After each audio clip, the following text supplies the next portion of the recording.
haddaba daraamada waxay noo mareysay qaybtii hore iyadoo Yan Ran bistoolo madax lagu hayo ninkii dilaagan uu ku hayo isla markaas ayaa waxa goobta soo gaaray Domin ninka ayuu la dagaalamaya kadibna bistoolada ayuu ka qaadaya isla markaasna booliiska ayaa goobta soo gaaray ninkan uu ku cararaya goobta haddaba waxa isbeedin mudan Sanyan iyo ninkan dilaaga xiriirkooda halku ku soo bilowday xiriirkooduna wuxuu ku soo bilowday kadib markii Sanyan xabsiga tagtay si ay u jeegareysay dambiilayaal xabsiga lagu hayo waxa ka qaldan nimarkooda cilmi baarisna uu sameeyso markaas ayaan arkay inay ka dooranayso ninkan dilaaga ah ninkan hooyadiis ayuu soo dilay sida darteed ayaa lagu soo xiray isla markaas ayay waxay matalaysaa hooyadiis inay tahay iyadoo adeegsanayso hadal qalafsan ee hooyadiis u adeegsan jirtay isla markaas ninkii dilaaga way ku kacaysaa xasuus ayuu galaya isla markiina ciijo ayuu ku qabanayaa inta laga fujinayo dhagta waxay u sheegaysaa inay ku raataageersan tahay inuu hooyadiis dilo maadaama qof aad u xun ay ahayd ayadoo ula jeedin in maskaxdiisa degto maskaxiyan uu adeegsato taasoo ka dhigaysa noloshiisa qofkii uu horeeyay oo dhankiisa ahaado dambiyadu sameeyna waa ku saxsan tahay sidaas ayuu dambiilahan damigin Sanyan uu soo dhacay oo qof walba doonaysa waqti xaadirkan inay ka takhalusto asiga uu adeegsataa waqti xaadirkan Yan Ran gargaarka caafimaad ee u baahneed waa loo fidiyay halka Heiji wali ay koomo ku jirto xaaladdeeda caafimaadna ay fiicnayn Yan Ran markaan waxay garatay inay halkan si joogto inay waxba u soo kordhinaynin caawinta abukaataha kaliyana waxba u sameynaynin isla markaas ay qorshihii meesha ka lahayn ka bedelaysaa waxayna go'aansanaysaa inay halkan isaga tagto Wujan magaaladina dib ugu laabato Domin arrinka markuu ogaado waa maray baxdaba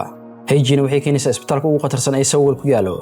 halka Wujan ilmihii joogay ay u dareyso macluumaad heer sare ah waqti xaadirkan Yan Ran waxay qorsheynaysaa enerjigeeda iyo tamarteeda dhammaan isugu geyso sidii Sanyan iyo walaalkeed meel u saari lahayd waxayna markaan go'aansatay inay foolka fool u wajahdo abukaatili ay waxay ku amraysaa si degdeg inuu cadeynta Sanyan ku soo helo sanwuun oo ka soo qaado Yan Ran markaan waxay go'aansatay inay warbaahinta isku wacdo kadibna ay u sheegto inay Chairmanka xaskiisa tahay arrinkaas uu sababi doono inay gasho nolol cakiran oo jaha weerarkeeda wadato haddii arrinkaas cadeysana Sanyan waxa ku adkaan doonta si fudud inay gabadhan ku soo weerarto shirkii jiraayna waxay balamisay subaxdii kale halka Sanyan iyadana qorshaheeda ay ku qasli lahayd ay geeskeeda ka wadato subaxdii xigtay Yan Ran ayaa dadka hortooda ka qaranaysa inay Chairmanka xaskiisa tahay waxayna sidoo kale halka ugu dhawaaqaysaa inay Sanyan iyo walaalkeeda falalka bahalnimada ay sameynayaan ay ka hortagi doonto dagaalna ay la galayso waqti xaadirkan waxay ka bilowday inta Yan Ran shirkeeda jiraayid wadatay ayaa Sanyan waxay galaysaa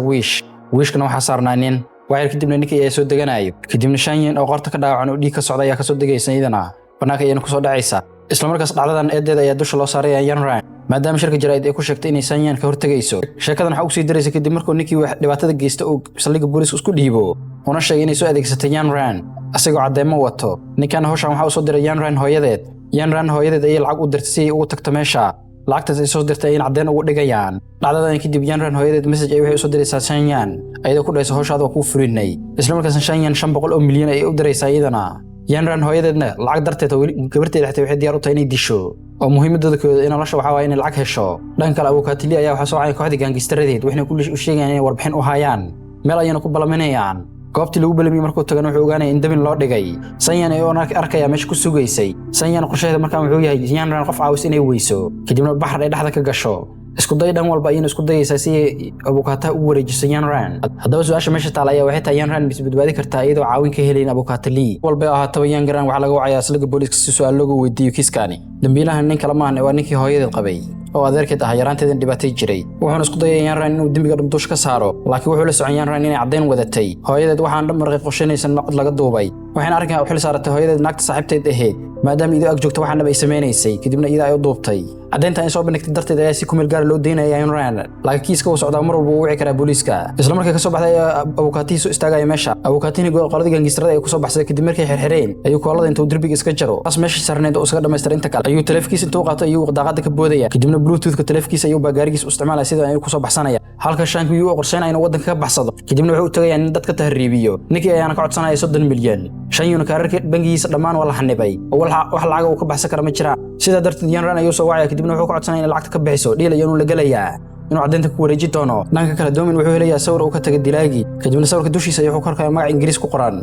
wuuna Google gareynayaa kadibna wuxuu ogaanayaa magacaas in lagu magacaabo museum markuu website-ka madxafka dib gudaha u galno wuxuu arkayaa Sanyan sawirkeeda wuxuuna sidoo kale arkayaa sawirka maxaabiista la gashay oo ninkan ku jiro arrinkaas oo la yaab ku naqanaya asiga isla markaas Domin magaalada ayuu soo qabanaya si uu u ogaado museumka meesha ku yaalo isla markuu goobta soo gaarno wuxuu arkayaa xariifka dilaaga ahaa wuuna daba raacayaa kadibna dilaagi wuxuu u galayaa Sanyan wal ay ku jirto isla markaana waxay bilaabaysaa jileenkeedii kadibna bashqada ay u dhiibaysaa sawirro ku jiraan bashqada gadaal waxa uu qoran ciwaanka uu isku qarinayo Sanwu ayadoo ku amraysa markaan inuu ka takhaluso ciwaanka Sanyan waxay ka heshay ninkii tahriibiyaha ahaa kadib markii la luushay lacag siisay kadibna dilaaga uu soo baxay si hoos u fuliyo Domin markuu arko ninkan uu soo baxay uu soo daba raacay asigana ninkii dilaaga ahaa Domin iyo abukaatili Yan Ran dhammaantood hal mar ay isla imaanayaan goobta Sang Woo oo joogay kadibna Yan Ran abukaatiga ka tagay kaaligeed ay la kulmaysaa Sang Woo si ay lacagta u siiso kadibna caddeynta ka qaadato laakiin intay dhiilka dhammaystiran dhacday in filin ayaa meesha ka dhacayso kadib markii uu dilaaga ahaa xabad soo gamay kadibna madax u garsho Sang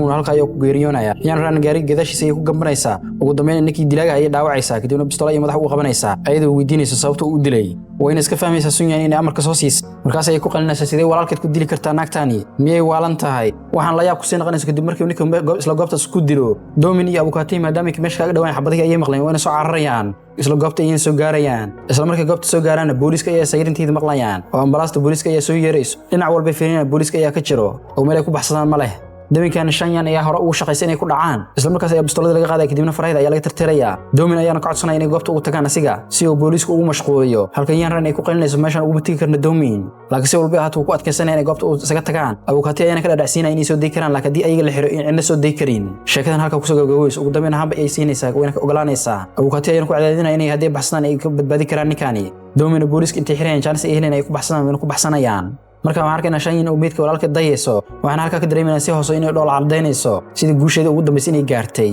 markii loo sheegay qofka la xiray inay Yan Ran ahayn uu Domin yahay isla markaas qorshe waali ayay degaysaa qorshe hore way bedelaysaa kadibna sawirka Domin ayay waxay u soo diraysaa Yan Ran iyadoo goob ku balameynayso inay u timaado si degdeg ah Shan Yan markaan kaarka isticmaalayso waxa Domin iyo wiilkiisa yariiska ah ayadoo ku dhashay Domin dambiga dhama isaga dusha ka saari doona wiilkiisa yariiska mustaqballaan ayaa ku dhici doonto haddii kale waa inay isdishaa warqadan qaadataa marka warqada saxiixda kadibna isdishaa maadaama Yan Ran bilooyin isla joogeen Domin intii isla joogeen way jeclaatay mana doonayso wax dhibaato inay gaaraan iyo darteed u gaaraan kadibna bistoolad ay wadatay iyo la soo bixaysaa Shan Yan ayna madax ka saaraysaa ayadoo ugu handadaysa inay isla goobta ugu takhalusayso laakiin waxay xaqsanaysaa digdishaxta inay waxba ka bedelin arrinkaani kadibna way isdajinaysaa warqadii ayna soo qaadanaysaa gurigeeda ay soo aadaysaa fikir yar kadib waxay go'aansanaysaa inay iska takhalusto si ay u badbaadiso Domin laakiin isla markii madaxa bistoolada iska saartay riishada qaban rabtay ayaa albaab kale ogeyn guriga furmaayo isla markaasna meesha waxa ka soo baxay Jermankii intaanoo dham Jermanka ma dhiman uu noolaa arrinkaas oo ama kaaga la naqanay indha ayaan ka soo harayada kadibna wuxuu ku leeyahay waryaahe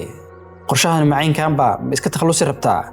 hawsha aan ku diray halkay ku dambeysay sidaan dhambiya fulay u ahayd sidaan fudud miyaan laga raayay hadda waxa isweydiin mooda Jermanka sidoo qorshahan dhab ku sameeyay qorshihiisa horena sidoo ku bedelay muxuuna damacsan yahay damaciis muxuu yahay qorshahan beenta inuu dhintaan sidoo dadka ugu dhadhacsiiyay qorshihiisa argudashan halku ku dambeey doona hadaba halka hadana la soo gaartay aad ay ugu mahadsantahay like noo saar muuqaalka hadaan igu noo cusubtaan nagu soo xiran oo subscribe noo saar si ay qaybta ugu dambeysay sheekadan u ogaato waana sida ay qaybta noo xigto ugu dambeysay sheekada bye bye